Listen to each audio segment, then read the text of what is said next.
রসুল সাল্লাল্লাহু আলাইহি ওয়াসাল্লাম বলেছেন, এমন একটা সময় আসবে যে সময় হাতের মধ্যে অগ্নি নিয়ে থাকা সম্ভব, কিন্তু ঈমান নিয়ে থাকা সম্ভব হবে না।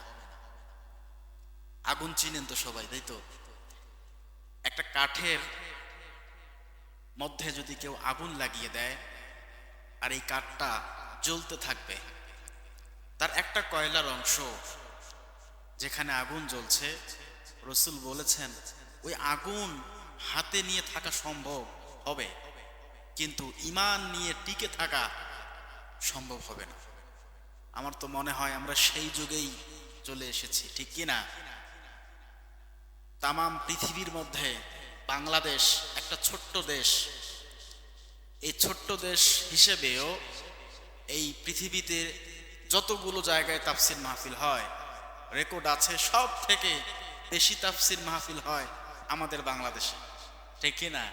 ঠিক, এটাই ঠিক। কারণ এটা আমার হিসাবে না, বাংলাদেশের যারা শীর্ষ পর্যায়ের আলেমে দ্বীন যারা আছেন, যারা দায়ী ইলাল্লাহ আছেন, তারাই এই জরিপটা দিয়েছেন যে এত পরিমাণে মাহফিল আমাদের দেশে হচ্ছে।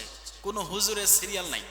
আছে অনেক হুজুর দেখবেন মাশাআল্লাহ, তারা মাহফিল করে বেড়াচ্ছে, দেশের বিভিন্ন প্রত্যন্ত অঞ্চলে তারা যাচ্ছে, কোরআনের দাওয়াত নিয়ে তারা যায় এবং আসে। এই মাহফিলগুলো কোথায় হয়? আমাদের দেশের মধ্যেই তো হচ্ছে। তাদের সিরিয়াল নাই, প্রতিদিন মাহফিল, ডাবল করে মাহফিল, সকাল বিকাল মাহফিল হচ্ছে। কিন্তু দেখেন, তারপরেও আমার মনে একটাই কথা, যে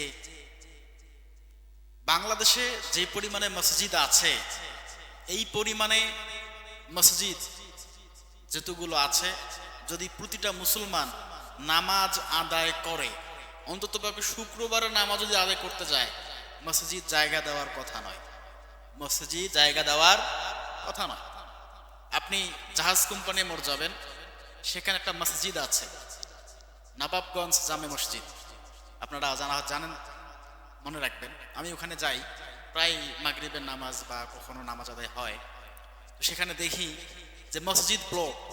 এমনও দিন গেছে আমি 4 তলা উঠে নামাজ পড়েছি, 4 তলা, সর্বশেষ 9 তলায়। তো দেখি মসজিদ আজান হয়ে যায়, নামাজের শেষে দেখি, তাকিয়ে দেখি অনেকগুলো মানুষ এখনো, কেউ হাঁটছে, কেউ বা বাইকে, কেউ বা গাড়িতে, কেউ বা দোকানে, এরকম মানুষ আছে না, চলছে।